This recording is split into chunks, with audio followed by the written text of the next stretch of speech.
changera pas si on change pas la donne. Nos engagements politiques du destin commun de l'humanité, de la conservation du seul écosystème qui rend possible la vie humaine et qui se trouve compromis du fait de ce capitalisme et de ce productivisme. Le monde ne changera pas si on change pas la donne. Ne doutez pas de votre force.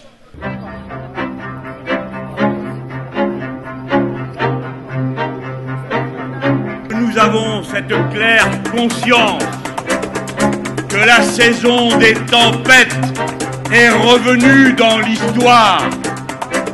Les services qui sont particulièrement attaqués sont des services qui concernent les femmes, c'est pas un hasard dans cette société machiste, et qui concernent en particulier l'accès à l'IVG. Le front de gauche appelle le pays à se mobiliser. La planification écologique est possible.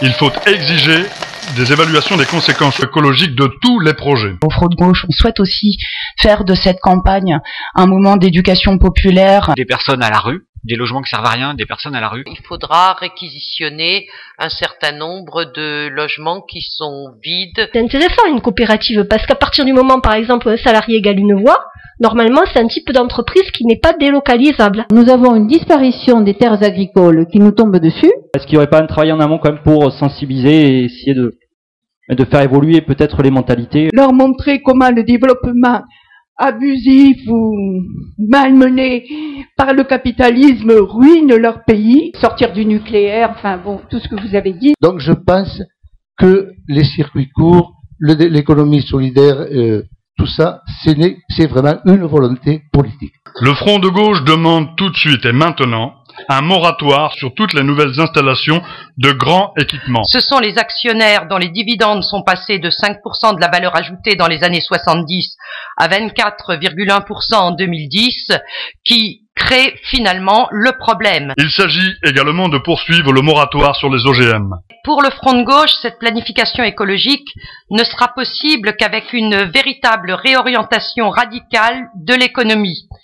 Et nous avons une capacité de contrôle, objet par objet, usine par usine, puissance qui nous vient de celle de la classe ouvrière et des salariés des entreprises. Voilà pourquoi cette classe, qui est classe d'intérêt général, puisque c'est la seule qui n'a pas d'intérêt particulier à défendre, qui ne soit l'intérêt général. Ceux qui vont à l'école privée n'ont pas les mêmes idées que ceux qui vont à l'école publique. La seule qui ne dit pas « je veux qu'on éduque mon enfant et je me fiche de ceux des autres », qui sait que pour éduquer mon enfant, il lui faut une école publique, laïque et gratuite. Et donc on ouvre ses portes à tous les enfants. Pratiquement tout le monde est dans des grosses difficultés, pour la bonne raison, c'est que on est dans un système capitaliste. Il est fini le temps de l'humiliation, de la dispersion. Quand on est une dizaine à faire quelque chose, on va 20 fois plus vite que si on est tout seul.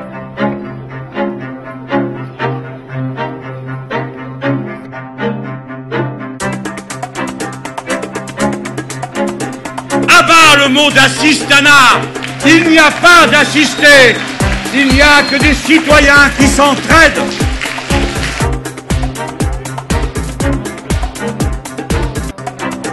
Nous sommes en quelque sorte les serviteurs de l'humanité universelle. Il y a, pour ceux qui sont communistes dans cette salle, quelque chose qui les interpelle, eux, peut-être plus profondément que d'autres. Car il y a, dans l'intuition communiste, quelque chose qui est vérifié par l'actualité d'une manière radicale. C'est qu'il y a un bien commun de l'humanité. Le moment est venu de tourner la page, et ce moment est arrivé. Voilà pourquoi je vous parle de révolution citoyenne. Le peuple doit s'y mettre.